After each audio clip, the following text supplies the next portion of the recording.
नमस्कार। आज के इस व्याख्यान में सभी विद्यार्थियों का स्वागत है।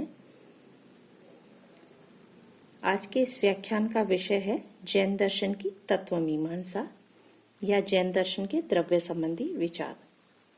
जैन दर्शन में द्रव्य, तत्व और सत ये तीनों एक ही अर्थ में शब्द प्रयुक्त हुए हैं।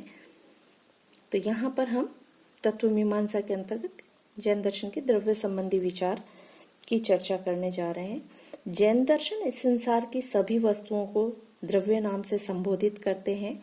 जैन दर्शन की मान्यता है कि सभी वस्तुएं अपने आप में विलक्षण हैं, अर्थात सभी वस्तुओं में अनंत लक्षण पाए जाते हैं। तत्वार्थाधिगम सूत्र में उमा स्वाति द्रव्य के बारे में अर्थात सत्य के बारे में कहते हैं कि उत्पाद व्यय द्रव्य युक्त लक्षणम सत्य। इस सूत्र में 3 शब्द पाए गए हैं। उत्पाद अर्थात उत्पत्ति, व्यय अर्थात नाश या नष्ट होना, द्रव्य अर्थात स्थिरता या शाश्वतता, जिनके अनुसार वस्तु के 2 पहलू होते हैं।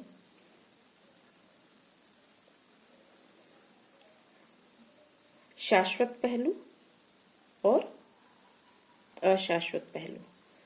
अशाश्वत पहलू अर्थात ऐसा पहलू जिसकी उत्पत्ति और नाश होता है, जैसे घड़े का आकार। अर्थात घड़े का जो आकार है वह कभी भी हमेशा रहने वाला नहीं है, वह उत्पन्न होता है और नष्ट हो जाता है। लेकिन दूसरा जो पहलू है शाश्वत पहलू, जो हमेशा एक जैसा विद्यमान रहता है, जैसे मिट्टी। अर्थात घड़े का आकार भले ही घड़ा टूट भी जाएगा तो वह घड़े का जो आकार है वह अशाश्वत पहलू हुआ, लेकिन मिट्टी हमेशा बनी रहेगी, इसलिए वह उसका शाश्वत पहलू है। इस प्रकार हम कह सकते हैं कोई भी वस्तु अपने अशाश्वत पहलू के कारण उत्पत्ति एवं विनाशशील होती है तथा शाश्वत पहलू के कारण वही वस्तु नित्य होती है। और इसी आधार पर जैन दार्शनिक कहते हैं कि प्रत्येक वस्तु में उत्पत्ति, विनाशशीलता और नित्यता एक साथ पाए जाते हैं। किसी भी वस्तु के शाश्वत पहलू को जैन दार्शनिक गुण कहते हैं तथा अशाश्वत पहलू को पर्याय कहते हैं। अर्थात द्रव्य के परिवर्तनशील धर्म पर्याय है तथा द्रव्य के अपरिवर्तनशील धर्म वह गुण कहलाते हैं। इस तरह द्रव्य में 2 धर्म पाए जाते हैं, गुण और पर्याय। गुण शाश्वत पहलू है, अर्थात गुणों के कारण द्रव्य में नित्यता पाई जाती है, और पर्याय जो है उसके अशाश्वत पहलू है, अर्थात पर्याय के कारण द्रव्य में परिवर्तनशीलता पाई जाती है। पुनः तत्वार्थाधिगम सूत्र में द्रव्य के विषय में कहा गया है गुण पर्यायवत द्रव्यम, अर्थात जिसमें गुण और पर्याय है वह द्रव्य है। उत्पाद प्लस व्यय अर्थात अशाश्वत पहलू अर्थात पर्याय, द्रव्यता अर्थात शाश्वत पहलू अर्थात गुण, और जब गुण और पर्याय दोनों मिलते हैं तो वह द्रव्य कहलाता है। अर्थात जिसमें गुण हो जो सदैव एक सा रहता हो तथा जिसमें पर्याय हो अर्थात जिसमें परिवर्तन होता हो वही द्रव्य है। इस प्रकार हम कह सकते हैं कि जिसमें गुण और पर्याय हो वह द्रव्य है, अर्थात जिसमें स्थिरता और परिवर्तन दोनों हो वह द्रव्य है। यहाँ पर हम द्रव्य के जैन दर्शन में जो वर्गीकरण किया गया है उस पर विचार या चर्चा करेंगे। जैन दर्शन में द्रव्य के 2 भेद किए गए हैं या 2 भाग किए गए हैं। एक अनस्तिकाय द्रव्य है और दूसरा अस्तिकाय द्रव्य है। एकमात्र काल ही ऐसा द्रव्य है जो अनस्तिकाय की श्रेणी में आता। अनस्तिकाय का मतलब होता है जो स्थान नहीं घेरता, अस्तिकाय का मतलब जो स्थान घेरता है। तो एकमात्र काल ही ऐसा द्रव्य है जो स्थान नहीं घेरता है। पुनः काल के 2 भेद किए गए, व्यवहारिक काल और पारमार्थिक काल। उधर जो स्थान घेरते हैं उसमें 2 भेद किए गए, जीव और अजीव। जीव के पुनः दो भेद किए गए, मुक्त जीव और बद्ध जीव। बद्ध जीव के पुनः दो भेद किए गए, स्थावर और त्रस।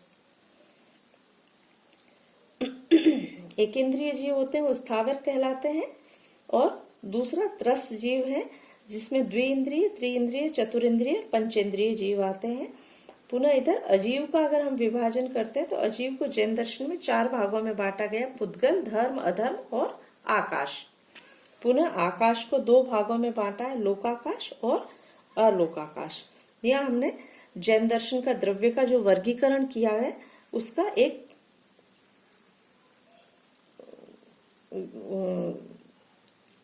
खाचा बनाया, उसका एक खाका हमने बनाया है। इसी का हम यहाँ पर आगे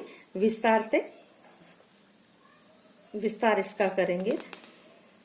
जैन दर्शन में द्रव्य के प्रमुख रूप से 2 प्रकार माने गए हैं, अनस्तिकाय और अस्तिकाय।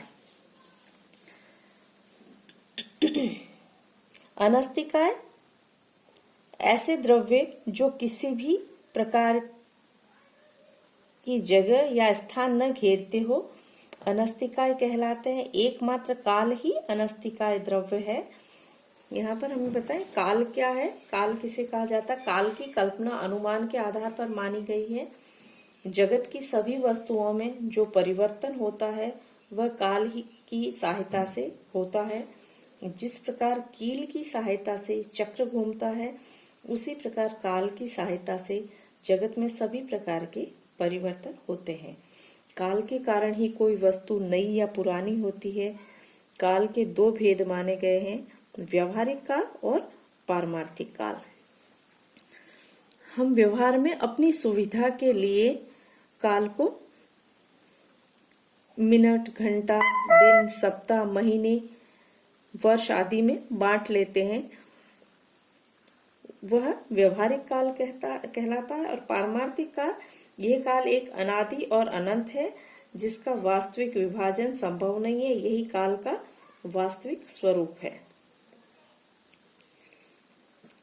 यहाँ पर अब हम अस्तिकाय द्रव्य के बारे में बात करते हैं। अस्तिकाय द्रव्य जो द्रव्य विस्तार धारण करते हैं, अर्थात किसी न किसी प्रकार से जगह घेरते हैं, अर्थात स्थान घेरते हैं, उन्हें अस्तिकाय कहा जाता है। अस्थि का तात्पर्य है और काय का अर्थ है शरीर, अर्थात जो शरीर की तरह जगह घेरते हैं वह अस्तिकाय कहलाते हैं।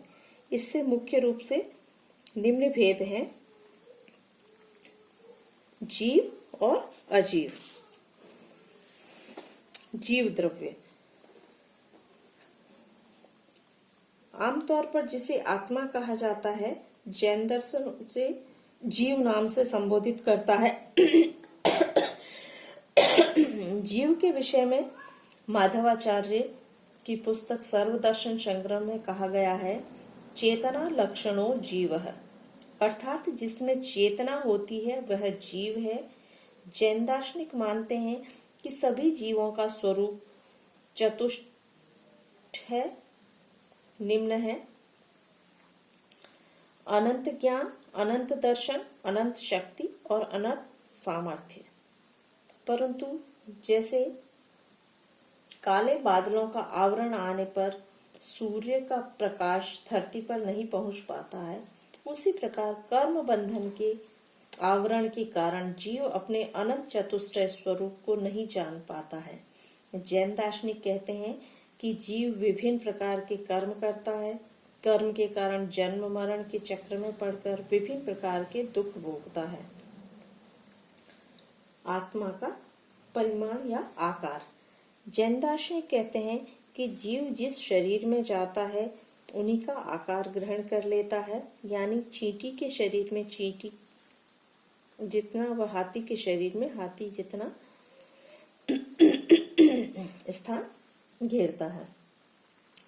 आत्मसिद्धि के प्रमाण गुणों के आधार के रूप में, पहला जो हम यहाँ पर बताएंगे, आत्मा को सिद्ध करने के लिए जैन दार्शनिकों ने जो प्रमाण दिए, पहला है गुणों के आधार पर व्यक्ति को जो भी सुख दुख होते हैं, जैन दार्शनिक इन गुणों के आधार पर आत्मा को सिद्ध करने का प्रयास करते हैं, क्योंकि बिना आधार के गुण नहीं रह सकते हैं।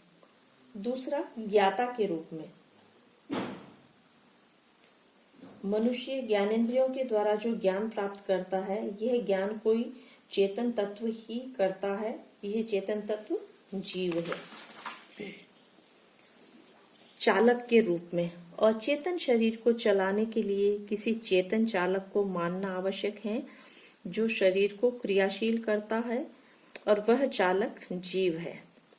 अगला है निमित्त कारण के रूप में। पुद्गलों से शरीर का निर्माण करने वाला जीव ही है। जीव के भेद निम्न है। मुक्त जीव, ऐसे जीव जिन्हें मुक्ति प्राप्त हो चुकी है, अर्थात जो पहले बंधन में थे लेकिन अब मुक्त है, जो न कोई कर्म करते हैं न कोई बंधन में पड़ते हैं। बद्ध जीव, ये वे जीव हैं जिन्होंने शरीर धारण कर रखा है और कर्म करते हैं और दुख भोगते हैं। इसके दो प्रकार हैं। स्थावर, वे जीव जो एक स्थान से दूसरे स्थान पर जा नहीं सकते, जैसे पेड़ पौधे आदि। और त्रस्त जीव, वे जीव जो उद्देश्य पूर्वक एक स्थान से दूसरे स्थान पर आ जा सकते हैं, उन्हें जंगम भी कहा जाता है। इसके 4 प्रकार है: 2 इंद्रिय, 3 इंद्रिय, चतुरिंद्रिय और पंचेंद्रिय।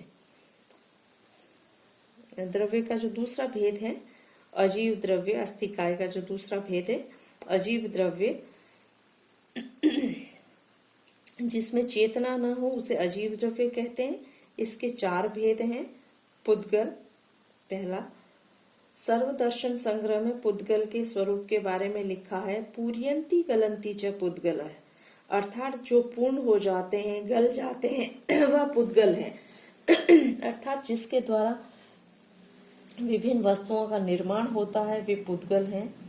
तत्वार्थाधिगम सूत्र में लिखा है, स्पर्श रस गंध वर्ण पुद्गल है, अर्थात जिसके अंदर स्पर्श रस गंध व वर्ण हो वह पुद्गल है। इसके 2 प्रकार हैं, अणु और संघात। इसका सबसे छोटा भाग जिसका विभाजन नहीं हो सकता, वह अणु कहलाता है, तथा 2 या उससे अधिक अणुओं के संयोग से मिलकर संघात बनता है। दूसरा अजीव द्रव्य धर्म है। यहाँ जैन दार्शनिक धर्म का अर्थ एक ऐसी अदृश्य शक्ति से लेते हैं जिसके कारण गति करने वाले जीव गति कर पाते हैं। संपूर्ण जगत को गति करने में जो सहायक है वह धर्म द्रव्य है। जैसे एक मछली अपने अंदर तैरने की शक्ति रखती है, परंतु पानी ही न हो तो मछली नहीं तैर सकती, इसी तरह धर्म द्रव्य गतिशील वस्तुओं को गति में सहायता प्रदान करता है। अधर्म द्रव्य ठहरते हुए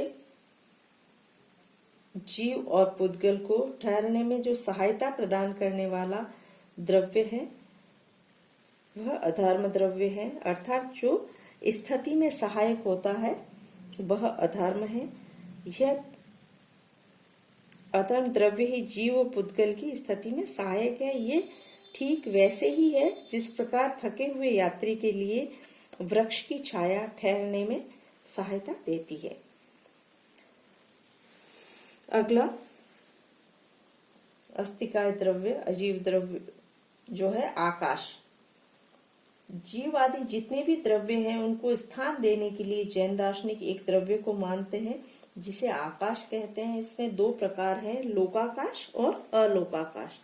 लोकाकाश वह जीव तथा पुद्गल आदि द्रव्य आकाश के जिस भाग में निवास करते हैं वह लोकाकाश है। अलोकाकाश, लोकाकाश के चारों ओर अलोकाकाश है। लोकाकाश की सीमा जहां समाप्त होती है, अलोकाकाश वहीं से प्रारंभ होता है।